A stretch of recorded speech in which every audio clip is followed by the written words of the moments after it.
team of St. Paul's Seminary in Freetown for their constant support and concern for our Gambian seminarians from one year to the next. Now, in the last year, Father Tony Sanko has been a member of that team.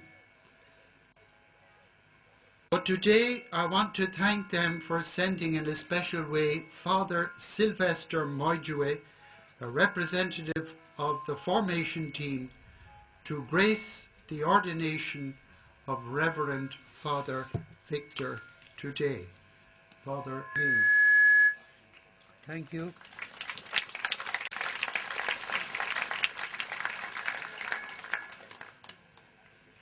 This is a very concrete way of expressing our communion with our sister churches in Sierra Leone. We talk about the communion of the church. This is one very concrete example. We can't have our own seminary here.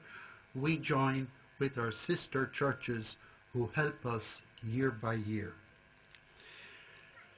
However, there is another vital ingredient in all of this, and if we were to overlook the part played by the parents and the family of Victor during the early years of his life at home and at school, long before he reached any seminary, junior or senior, we would make a very big mistake. Victor, I suspect that your faith was nourished from a very early age by the example of your family life and both your parents here today. It was from that same home that your parents have encouraged and presented 3 vocations to God for the church in the Diocese of Banjul.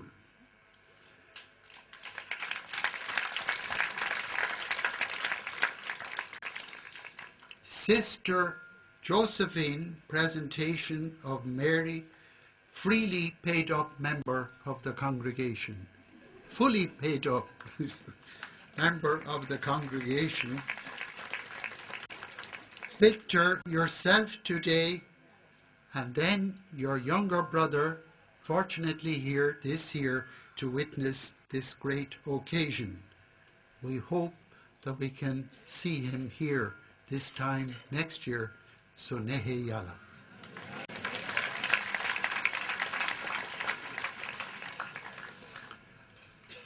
Albino and Christine, I am sure that you will have a lot of credit on that day when you will come to knock at the gate of heaven, and Peter will give you the green light at once. You will go through like a pair of VIPs, very important people. It's worth emphasizing this because there was a time here in this diocese when the directors of vocations sometimes found it a bit difficult to get the support of parents for a young man or a girl who wanted to become a priest or a sister. That is now history. The formal instruction for the rite of ordination to the priesthood outlines 3 distinct duties in the ministry of every priest. The duty to proclaim the good news of the gospel, to sanctify the people of God, and to govern God's people in imitation of Christ, the Good Shepherd. Firstly, the Word of God. The letter to the Hebrews. The Word of God is something alive and active. It cuts like a 2-edged sword through the soul and the spirit of a man. The Word of God cuts through the spirit and the soul and the spirit of every man. The soul and the spirit In other words, it touches, if we listen carefully, it touches the depths of who I am and who I can be. St. Paul called it my real self. Some spiritual writer said it is like a drop of divine wisdom that slowly penetrates our ways of thinking, choosing, and acting. I need time to absorb that word so that it can become flesh in me. Do we really treasure that word of God in the Bible? The more you read it, the more you become aware of how far we are sometimes from that word. My eyes are drawn to the man of humble and contrite heart, who trembles at my word. They are the words of a prophet called Isaiah 600 years before the coming of Christ. Victor, be resolute in giving yourself time and space to allow that word to become a part of your life. Then you can proclaim the good news with joy and integrity. Be familiar with the way in which Jesus spoke to the crowds that followed him from day to day. He used simple words, stories taken from everyday life. His words had a special fascination for them, even if at times they couldn't grasp what he was saying. Here is a man who teaches us as one having authority, unlike the scribes. That was the comment of the ordinary people of God listening to Jesus. One day the temple guards were sent to arrest him.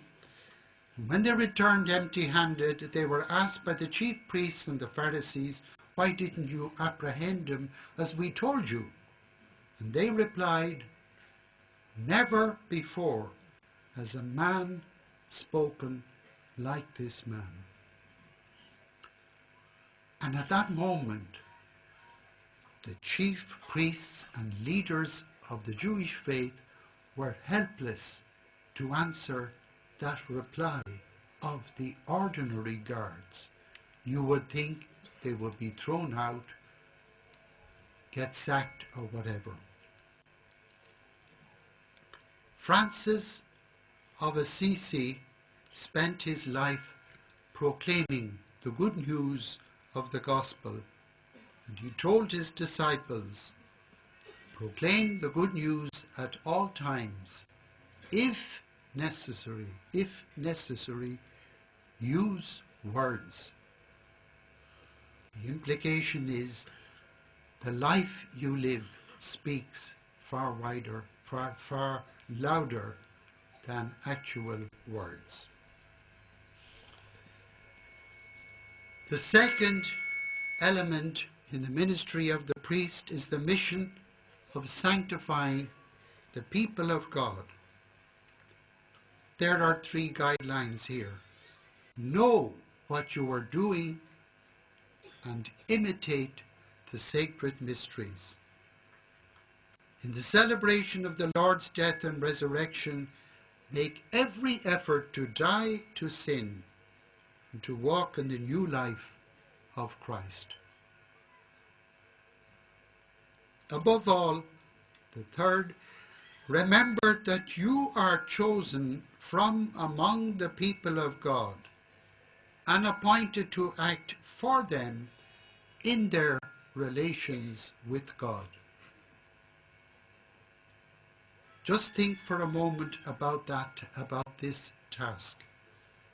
Probably the most demanding and the most sensitive area for the ministry of any priest. We as creatures ourselves are called to mediate between God